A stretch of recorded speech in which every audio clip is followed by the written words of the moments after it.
전해드린 대로 의대 증원 문제를 놓고 윤석열 대통령과 한동훈 대표가 또다시 이견을 표출하면서 이 당정 갈등으로 번지는 모습입니다. 김민수 국민의힘 전 대변인, 강성필 민주당 국민소통위 부위원장과 함께 정치권 소식 자세히 짚어보겠습니다. 안녕하세요. 네, 반갑습니다. 이 한동훈 대표가 만찬 취소 연락을 추경호 원내대표보다 늦게 받았다는 이야기도 들리고요. 이 의대 정원 증원 유예안 관련해서 이 여당 투톱인 한동훈 대표와 추경호 원내대표가 서로 다른 목소리를 내기도 했습니다. 두 사람 이야기 직접 들어보겠습니다. 30일 대통령실 만찬 연기된 게 원내대표 라인에만 먼저 사전 통보됐다라는 보도가 나와서요. 그거 모르겠고 제가 따로 얘기 들은 건 없는데요. 당이 중재자로서 해야 한다는 거가 당에서 공감대가 어느 정도 있다고 하세요?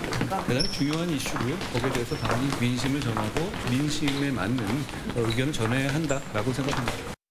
유예와 관련해서 구체적으로 사전에 심도 있게 상의를 하거나 그런 적은 없었습니다.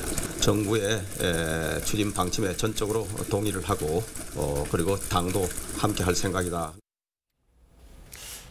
원래는 내일이었습니다. 이 내일로 예정됐던 윤 대통령과 여당 지도부 만찬 회동이 추석 이후로 연기된 배경, 이거 짚어보겠습니다. 이 의대 증원 문제 관련해서 윤 대통령과 한 대표가 엇박자를 내면서 이 대통령실이 불쾌감을 표출한 게 아니냐, 이런 해석 나오는데 어떻게 평가하시나요? 불쾌감이나 쾌감으로 바라보기보다는 지금 이제 어쨌든 간에 좀 한동훈 대표가 현재 의료개혁 같은 경우는 윤석열 정권의 국정과제 중에서 핵심 국정과제이고, 네, 그리고 지금 이제 굉장히 중요한 사안이고 입장을 좀 명확하게 표현했던 만큼 이 중재안이 나오더라도 좀 이렇게 식사 후, 그러니까 이게 충분한 좀 수기 과정을 거치고 했다라면 어땠을까라는 좀 아쉬움이 남습니다.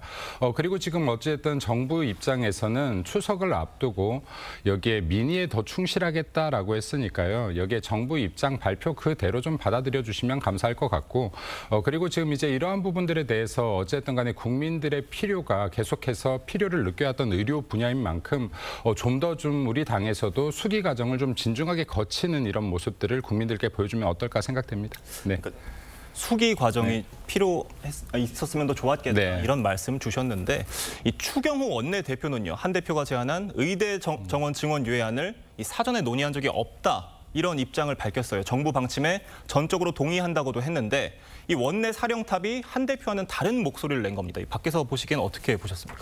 일단 그 정당의 어떤 구조상 의대 증원 같은 아주 예민하고 큰 문제에 있어서 당대표와 원내대표가 서로 상의를 하지 않았다는 것이 사실 민주당이 보기에는 상당히 혼란스럽습니다. 그러니까 어떻게 이 중요한 문제를 원내대표와 당대표가 상의를 하지 않고 다른 목소리를 낼 수가 있는가. 그래서 정말로 추경호 원내대표의 말처럼 한동훈 대표가 추경호 원내대표가 상의를 하지 않았다면 이것은 저희가 보기에도 한동훈 대표가 조금 실수한 것이 아닌가, 그렇게 느껴지거든요.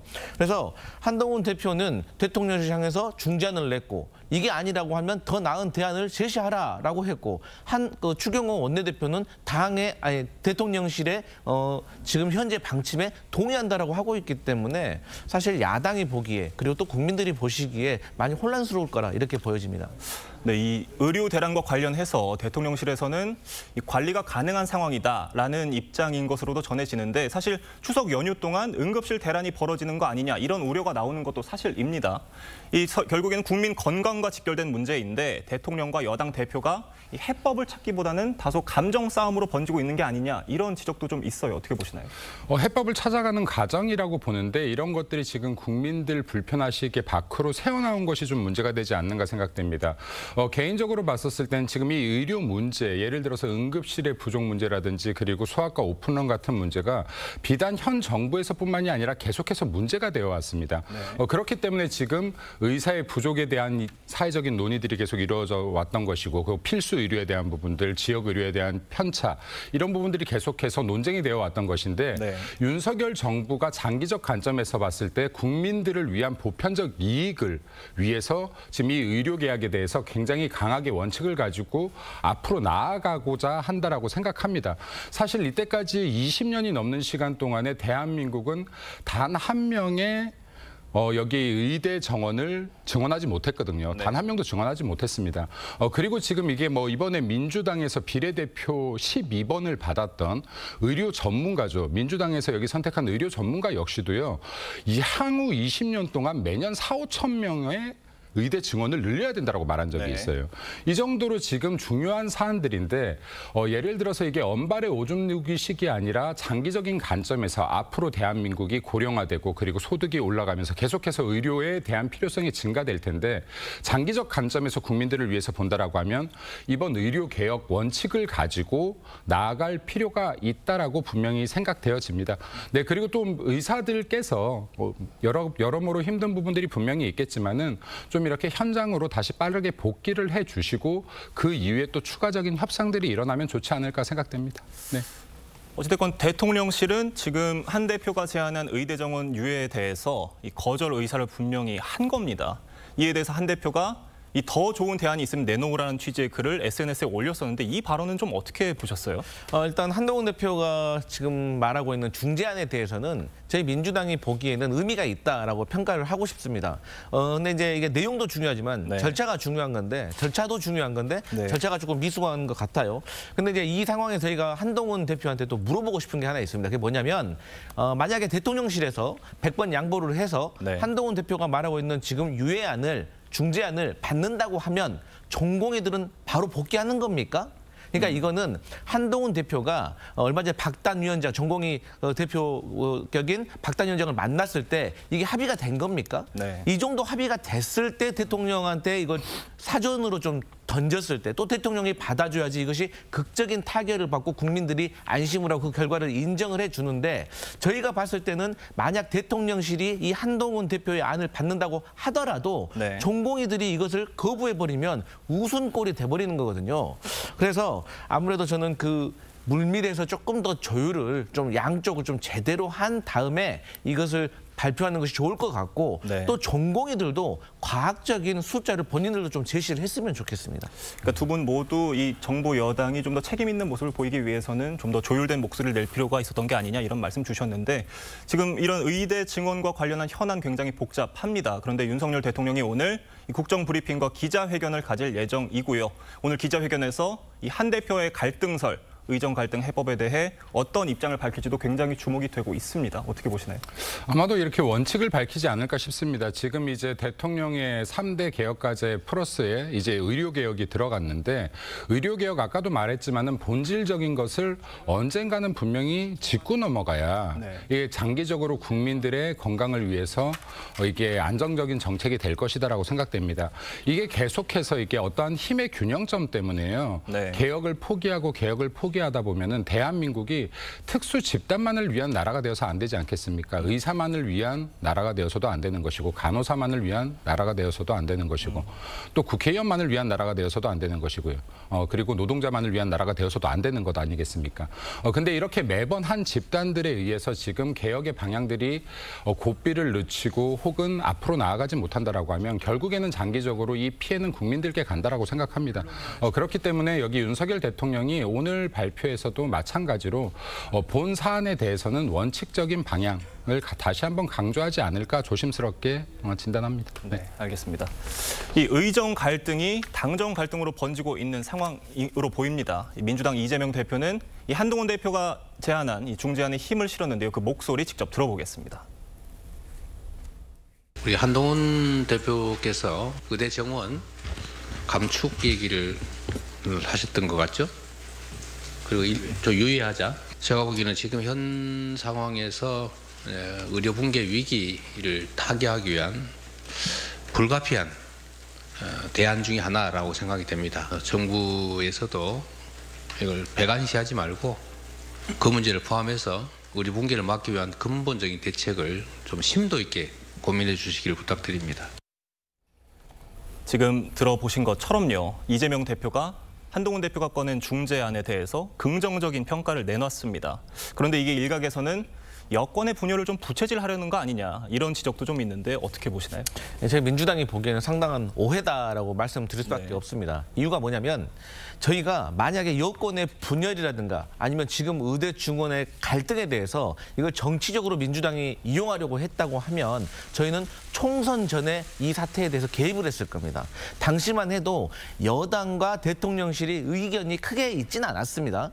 하지만 어쨌든 대통령실과 의료업계가 지금 갈등이 엄청 컸을 때 만약 저희가 의료업계 편을 들어가지고 대통령실과 엇박자를 내는 듯한 투쟁을 했다고 하면 이건 정치적으로 이용할 수 있다는 오해를 받을 것 같아서 저희가 총선 전에는 개입을 하지 않았습니다. 근데 총선이 끝났습니다. 근데 시간이 지났는데 해결은 되지 않고 오히려 여당과 대통령실이 갈등을 보이는 모습을 보이면서 또 응급실 뺑뺑이로 인해서 국민들의 목숨이 위태로운 상황에까지 빠진 거예요. 저희 민주당의 김한규 의원이 있는데 이분의 아버지도 의사였습니다. 네. 근데 응급실을 못 가가지고 3일 후에 세상을 등지셨습니다. 그러니까 이런 심각한 상황이 벌어지고 있고 또 추석 명절을 앞두고 사람이 모이고 이동이 잦아지면 또 응급실로 가야 되는 이런 상황이 발생할 우려가 크기 때문에 저희 민주당이 피치 못하게 개입을 하게 된 것이다. 이렇게 보시면 될 것 같습니다. 네, 알겠습니다. 이재명 대표의 발언이요. 한동훈 대표를 향해서 윤 대통령과 확실하게 선을 그어라, 압박을 하는 거다라는 얘기도 있어요. 국민의힘 내부에서는 이재명 대표의 발언 어떻게 좀 보시나요? 민주당이 국민의힘에 동조했던 것 치고 좋은 안은 없었던 걸로 기억합니다. 네. 근데 지금 이제 이게 아까도 말씀드렸지만은 총선 당시에 민주당에서는 지금 의료 계약 부분에 대해서는 굉장히 눈치 보기를 하고 있었다라고 판단이 되어지고요. 그리고 지금 문제가 되고 있는 응급실 뺑뺑이 문제나 소아과 오픈런 문제 지금 당장 윤석열 정권에서만 문제가 되었던 게 아닙니다. 네. 그렇기 때문에 이러한 문제들이 지속되어 왔기 때문에 의대 증원의 필요성이 계속 대두가 되었던 것이고요. 네. 그래서 지금 이러한 문제들을 계속해서 작은 관점으로 보게 된다라고 하면 이번 의료개혁도 결국에는 멈춰서게 될 겁니다. 네. 정말로 큰 관점에서 바라보고 대한민국의 미래로 나아갈 수 있는 방향으로 바라볼 때 의료개혁이 국민들을 위한 걸음으로 한 걸음 더 가까워질 수 있다라고 생각되어지고요. 그리고 이게 민주당에서 저렇게까지 호응을 한다라고 하면 네. 국민의힘에서 왜 그럴까 한 번 정도 다시 한번 수기를 거쳐봤으면 좋겠습니다. 네. 김민수 전 대변인님께 질문 하나만 더 드려보면 방금 이제 들어본 것처럼 이재명 대표가 한동훈 대표의 이제 중재안을 긍정평가를 했단 말이에요. 그러면 결국에 국민의힘 내부에 있는 친한계와 친윤계 어떤 이 갈등과 이 당내 어떤 복잡한 상황들이 더 심화될 수도 있을 것 같은데 당내 상황에 대해서는 좀 어떻게 보시나요? 당내에서도 지금 그 원내대표께서 이야기했지만은 수기 과정이 없었다라고 지금 하고 있는 것이거든요. 네. 그래서 지금 이게 친한과 비한이냐라는 정치적 문제를 떠나서요. 저는 이 의료개혁이라는 본질에 좀 집중을 하면 좋겠다. 네. 이 본질에 집중해서 당 내에서 충분한 수기를 하고 그리고 대통령실과도 원만한 대화를 통해서 네. 같은 목소리를 내어줘야 된다라는 말씀 드리고 싶습니다. 네. 개파를 떠나서 본질에 집중하는 모습을 보일 필요가 있다라는 말씀 주셨고요. 이 민주당에서는요, 여야 대표회담 의제에 의정 갈등 문제를 포함하자는 주장도 나왔다고 합니다. 이 추석 전에 열릴 것으로 보이는 이 대표 회담에서 논의될 가능성 있다고 보십니까? 네, 지금 상황이 너무 심각하기 때문에 네. 논의를 해야 된다고 생각을 합니다. 그 이유는 간단합니다. 지금 현재 저희 야당이 보기에는 대통령실이 현재의 의료 대란을 평가하는 그 인식이 조금 안일하지 않나. 네. 왜냐하면 지금의 응급실 뺑뺑이 상태에 대해서 네. 관리가 가능한 수준이다라는 식으로 말을 하고 있기 때문에 네. 하지만 현장에 있는 현실을 느끼고 있는 저희들은 그렇지가 않거든요. 그래서 저희는 또 정부가 최근에 내놓은 대책을 보면 뭐 개인 수가를 150%에서 250%로 올린다. 그리고 의사들의 어떤 응급실 당직과 관련돼서 조금 수가를 높이겠다라고 하는데 아니 돈을 더 준다고 해서 의사들이 더 나올까요? 아니면 또 병원비를 조금 올린다고 해서 아픈 사람이 병원을 가지 않을까요? 그래서 이것은 언발의 오줌누기와 같은 좀 형식이기 때문에 저희 야당으로서 매우 불안하다. 그리고 복지부 차관께서 만약에 뭐 부족하면 전세기라도 띄우겠다라고 했는데 그 전세기가 어디 있습니까 지금? 그렇기 때문에 아무래도 여야 대표가 만났을 때 이 문제에 대해서는 좀 심각하게 얘기를 해봐야 되지 않을까 싶습니다. 네, 대표 회담 상황 지켜봐야 될 것 같고요. 이 다음 소식 짚어보겠습니다. 코로나 치료 후에 당무에 복귀한 이재명 대표는 이 지역화폐 개정안의 당론 추진 등 민생을 강조하는 한편 이 SNS를 통해 친일파 척결 릴레이에 동참하기도 했습니다. 민생과 이 대여투쟁 모두 잡는 투트랙 전략에 나섰다고 봐야 할까요? 네. 근데 이제 아무래도 저희가 민생에 더 집중을 해야 된다고 생각을 합니다. 지금 과거에는 고유가, 고물가, 뭐 고금리 이 3고였는데 지금은 이제 장바구니 물가, 네. 그다음에 외식 물가, 그다음에 고유가 이 삼중고거든요. 그래서 추석을 앞두고 국민들께서 매우 허리가 휠 것 같아서 힘들어 보이시니까 저희 민주당이 조금 도와드려야 된다. 근데 그러려면 당연히 여당의 도움이 필요하지 않겠습니까? 그래서 저희가 이제 지역 화폐에 대해서 다시 지금 말씀을 드리고 있는데 네. 사실 지역 화폐와 관련해 가지고는 여야 단체장들이 이미 부분적으로 시행을 하고 있습니다. 그리고 과거에도 이제 코로나 지원금에 대해서 좀 효과가 없었다라고 말하는데 사실 당시에도 어떤 통계 개발원의 수치에 따르면 뭐 전체 1.5% 이상, 그리고 5분위에 계신 분들은 5% 이상의 네. 진위 개수가 개선되었다고 하기 때문에 이 부분에 있어서는 한동훈 대표와 좀 협의를 통해 가지고 좀 민생의 시름을 좀 덜어드리고 싶다 이 말씀 드리겠습니다.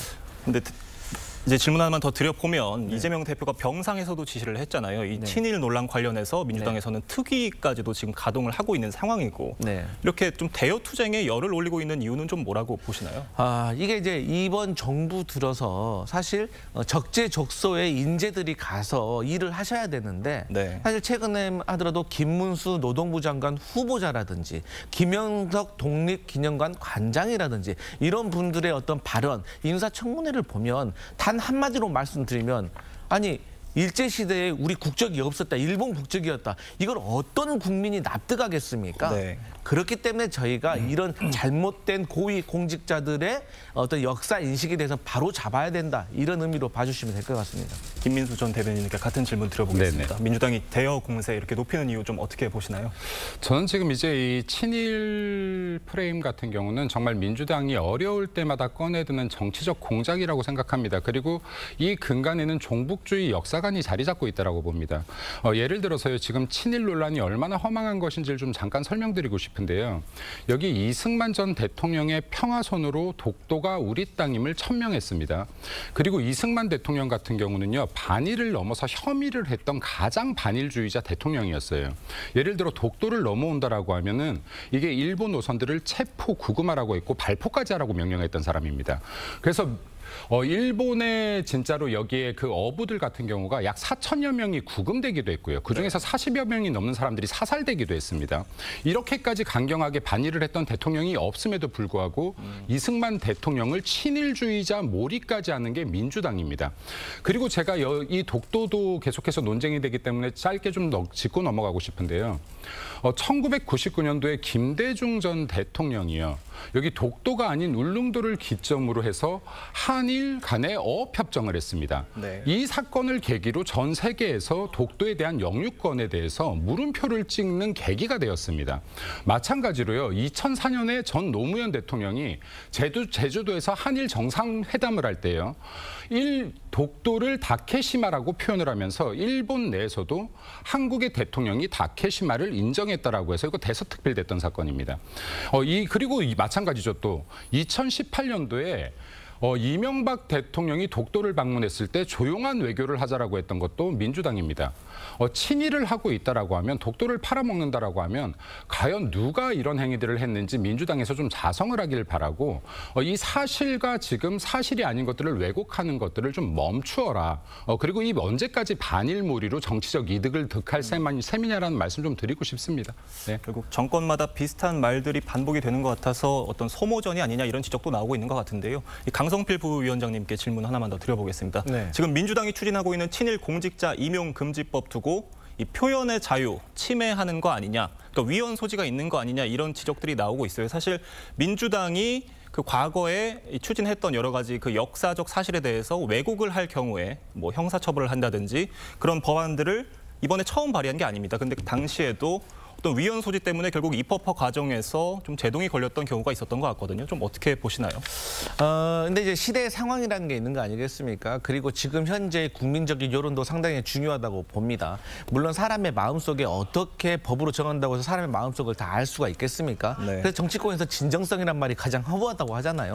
그럼에도 불구하고 대한민국의 국무위원이 되려는 자, 그리고 고위 공직자가 되려는 사람들은 어쨌든 올바른 국가관과 역사 인식을 가지고 있어야 합니다. 그래서 이러한 것들이 만약에 잘못됐을 경우 뭐 이러한 분들이 공직에 들어가서 공무를 봤을 때 일본과 상대하는 어떤 공무 중에서 잘못된 인식에서 잘못된 행동과 잘못된 정책이 실행될 수 있기 때문에 네. 민주당으로서는 사실 거기에 대해서 우려하지 않을 수가 없다. 그래서 최근에 어쨌든 있었던 공직이라는 이 정부에서 일을 하시는 분들에 대한 발언들에 대해서 네. 사실 민주당은 상당히 우려스러운 수준이에요. 네. 이전에는 김문수 그 후보자에 대해서 말씀드렸지만 또 김태호 안보실 차장 같은 경우는 중요한 건 일본의 마음이라고 하잖아요. 본인은 아무리 그 뜻이 아니라고 하지만 국민들이 인식하는 문제도 상당히 중요하거든요. 네. 그러니까 쉽게 말해서 이런 겁니다. 경찰이 제가 집에 혼자 있는데 여러 명의 도둑놈이 들어와가지고 저희 집을 점유해버린 겁니다. 근데 저희 집에 들어올 때 이 사람들이 이 도둑놈들이 사다리를 타고 온 거예요. 근데 제가 경찰에도 신고해가지고 이 도둑놈들이 사다리를 타고 나갔습니다. 다시. 근데 나갈 때 사다리를 놔두고 간 거예요. 그러면 이 사다리는 저를 위해서 놔둔 겁니까? 아니잖아요. 그러니까 이런 간단한 초등학생도 알만한 이런 친일이라든가 식민지 근대화론에 대해서 네. 아직도 제대로 된 인식이 없으신 분들은 조금 공직에서 삼가해야 되지 않을까 그런 생각 들어봅니다. 네, 그럼 법안의 취지에 대해서 다시 한번 설명을 해주셨는데 이 대표 관련 일부 판결이 10월 중에 나올 것으로 보이는 상황입니다. 이렇기 때문에 야권 비주류의 움직임이 활발해지고 있는 것 같은데 이 정치권에서 여러 전망 나오고 있습니다. 듣고 오시죠. 전당대회 과정에서 이재명 당대표에 대한 당원들의 압도적 지지가 확인됐거든요. 예. 10월의 판결 1심 판결입니다. 어쨌든 유죄 확정 판결이 있기 전까지는 무죄로 추정되는 겁니다. 1심 판결 났다고 해서 이재명 대표의 당내 리더십이 흔들릴 가능성은 전혀 없다고 보고 있습니다. 이낙연, 예. 정세균, 예. 김부겸 이 세 총리, 김동연? 김경수, 김동연, 김두관. 아하. 그래서 이 삼총 삼김, 이 삼총 삼김의 연대와 아하. 선의의 경쟁과 연대를 통하면 이재명 일극 체제를 충분히 극복할 수 있다. 저는 그렇게 생각을 하고 있고요. 들어보신 것처럼요. 이 새로운 미래 전병헌 대표가 삼총 삼김이 연대하면 이재명 대표의 일극 체제 극복할 수 있다라고 했는데 가능성 있다고 보십니까? 당장은 힘들다고 봅니다. 이재명 대표의 그 사법 리스크는 분명히 현실화될 것이라고 보고 있는데 그럼에도 불구하고 2심, 3심 충분히 이 재판을 최종심까지 지연시키는 전략을 가지고 있을 것이다라고 보고 지금 당장 무언가를 흔들기에는 이재명 일극 체제가 너무나 견고하다라고 판단됩니다. 하지만은 지금 분명한 것은 삼총 삼김이면은 일극 체제를 견제할 수 있다가 아니라 이제 민주당은 견제해야 될 때다. 이 대안을 만들기 시작해야 될 때가 네. 좀 더 정확한 답이 아닐까 생각됩니다. 민주당 내에서 이런 움직임들은 계속해서 이루어질 것이라고 보고 이재명 대표의 1심 판결이 난다면 당장 흔들리진 않더라도 이 균열의 시작점이 될 것이다라고 판단됩니다. 네. 오늘 새로운 미래 지도부가 문재인 전 대통령도 예방한다고 하는데 어떤 메시지 나올 것으로 좀 보시나요? 아무래도 통상적으로 이전에 이미 예방을 하기로 했는데 여러 가지 폭염이라든지 여러 가지 사정에 의해서 조금 연기된 면이 있기 때문에 저는 어쨌든 새로운 미래가 새로운 지도부를 구성했기 때문에 그 이상도 그 이하도 아니다. 그리고 삼총 삼김 말씀하시는데 제가 2총 삼김은 이야기했습니다. 왜 이 3총이 아니라 2총이냐? 이낙연 전 총리께서는 지금 현재 대통령 대선 주자로서 조금 부족하지 않나 그렇게 보고 있습니다. 여당 당정 관계만큼이나 이 야당 상황도 복잡한 것 같습니다. 두 분 말씀은 여기까지 듣겠습니다. 감사합니다.